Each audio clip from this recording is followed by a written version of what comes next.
رمضانه هل الهلال يا حلاوة النور يا جماله، رمضانه هل الهلال يا حلاوة النور يا جماله،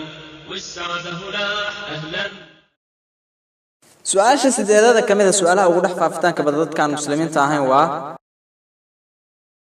محو إسلامك وقال هذا مسلم كإنه هيلب كعونه وعنتظر عن قدرت تاهين سيدتين بدلتان كحيوانات وفعل أنا حريص لهين هذا محو إسلامك وقال هذا مسلم كإنه هيلب كعونه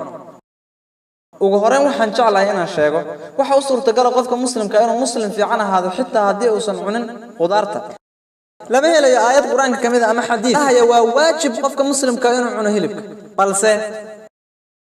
يدو الله سبحانه وتعالى القرآن كو أقول هذا عنتان كهلبك محانو عنينا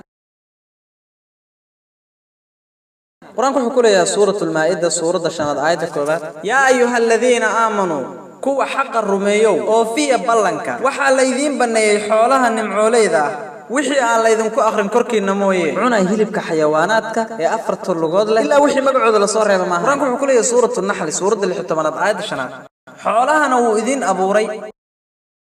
dhaxdoodana waxa ah dugaal iyo nacfi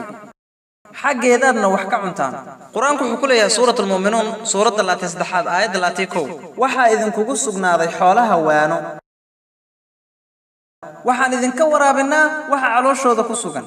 waxaana idin kugu sugan manfacooyin badan xagoodadna wax ka cuntaan hadaba quraanku wuxuu noo ogolaanayaa cunitaanka hilibka xayawaanaadka sharciga hadaba muxuusan muslimku u cunaynin bal aan isla fiirino sababaha cilmiyaysan ee aqliga ku dhisan ee loo cunayo hilibka xoolaha maanta saynisku wuxuu noo sheegayaa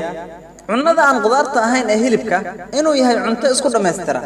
waxaana ka buuxa borotiin jirkuna wuxuu u baahan yahay waxa loo yaqaan amino acid waxa jira 8 shay oo loo yaqaan amino acid oo uusan sameeynin jirka qofku waxaana waajiba inaad siido cunto ka baxsan waxa loo yaqaan amino acid-ka asaasiga ah kaliya hilibka waxaad ka helaysaa 8 dani loo yaqaan amino acid-ka asaasiga ah sida awgeed hilbaha waxa lagu magacaabaa borotiinka dhameystiran mana laga helayo cunida qudaarta sideedaasi amino acid-ka asaasiga inta waxa dheer hilibku wuxuu qani ku yahay niacin-ka iyo vitamin B-ga waana cunno caafimaad leh badan oo muslimiin ahayn qaasatan hindida waxay leeyihiin muslimiintu maxay hilbaha u cunaan hindida marka lagu daro hindiya caalamka hareerihiisa oo dhan ay joogaan 20% ay u dhigmaan dadka degan caalamka meel kasta markaad caalamka aado Mareykanka Canada UK Dubai qof hindi ah ayaad ka helaysaa sidaa darteed su'aashan aad ay caalamka ugu faaftay waxaan ku leeyahay haddii aad fiiriso ilkaha xayawaanaadka cawska cuna sida lo'da ariga idaha waa kuwa cuna cawska oo kaliya haddii aad fiiriso qudooyinka ilkahooda waxay leeyihiin ilka fidsan oo siman waxa lagu magacaabaa ilkihii cawska haddii aan fiirino qudooyinka ilkaha xayawaanaadka hilbaha cuna sida libaaxa shabeelka haramcadka waxaan ogaanaynaa inay leeyihiin ilka soo taagtaagan miciyo waxay leeyihiin ilka soo taagtaagan oo hilibku cuni kara hadaad maraayad isku fiiriso oo aad eegto ilkahaga qaabka u sameeysan yihiin waxaad arkaysaa ilka fidsan iyo kuwa miciya hadii Allah subhanahu wa ta'ala uu nala doonayo inaan cunno qudaarta oo kaliya muxuu noo siiyay ilkahan miciya ilkahan hilibku cuni kara muxuu noo siiyay sabab si aan hilibku ugu cunno dabcan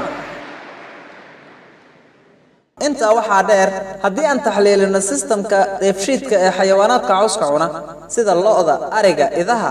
waxay awoodaan oo kaliya shiidida geedaha haday hilib cunana ma awoodaan in hilibkaas shiidaan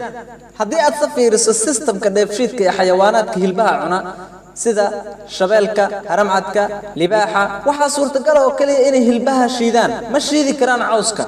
suurtagal ma aha inay geedaha iyo cawska shiidaan balse systemka dheefshiidka ee dadka waxa suurtagal ah inuu shiido cuntooyinka qudaarta iyo waliba hilbaha hadii Allah subhanahu wa ta'ala nala doonayo oo kaliya inaan cunno qudaarta muxuu noo siiyay system dheefshiid ah oo suurtagal ay u tahay inuu shiido xitaa hilbaha sidaa darteed dabeecad ahaan waa in hilbaha la cunaa agteena waxa ah mindhiciro aad u yar yar iyo waliba mindhicirada waaweyn si aan ugu qaadano cuntada qudaarta ah iyo hilbaha anagu ma nihin dad cuno oo kaliya qudaarta mana nihin kuwa cuno oo kaliya hilibka labadaba waan cunaa dad badan oo Hindu ah faham qaldan ayay ka qabaan waana hindida ka xaaraantinimeeyay dadka inay cunaan hilibka haddaad akhriso nusuusta hinduuska meelo badan oo kamid ah kutubta hinduugu ay aaminsan yihiin waxay leedahay sages wuxuu leeyahay cuna hilbaha haddaad akhriso manusmirti juska 5aad faqrada 30aad waxay leedahay qofka wax cunaya haddii uu cuno hilbaha waxyaabaha la ogol yahay cunideedu waa wax aad u wanaagsan xitaa haddii uu shaqeeyo maalin iyo maalinta ka dambeedaba maxaa yeelay allah qaar ayuu u abuuray inay wax cunaan iyo qaar kale in la cunaba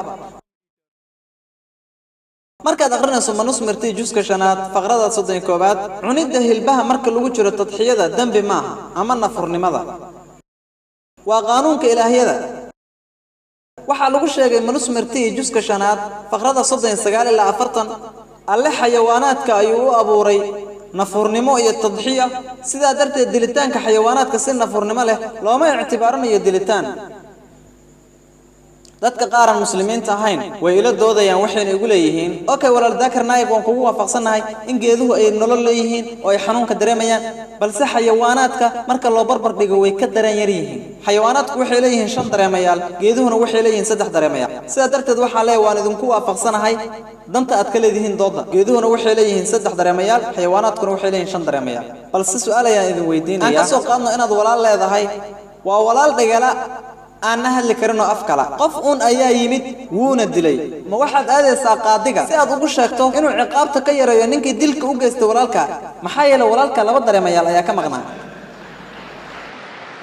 xaqiiqatan waxaan aadayaa qaadiga waxaan u sheegayaa inuu ciqaabka u laalaabo dambiilaha maxaa yeelay walaalkay wuxuu ahaa qof bari ah ma awoodo inuu wax maqlayo inuu hadlaba haddaba waa maxay caqliga oranaya qof 2 dareen ka maqan yihiin ayuu ka ciqaab yar yahay islaamka kama shaqeyso dareemayaal yar iyo dareemayaal badanba quraanku wuxuu ku leeyahay suuratul baqara suurada 2 aayada 168 cuna waxa dhulka ku dhex sugan waxay idin yihiin xalaal wanaagsan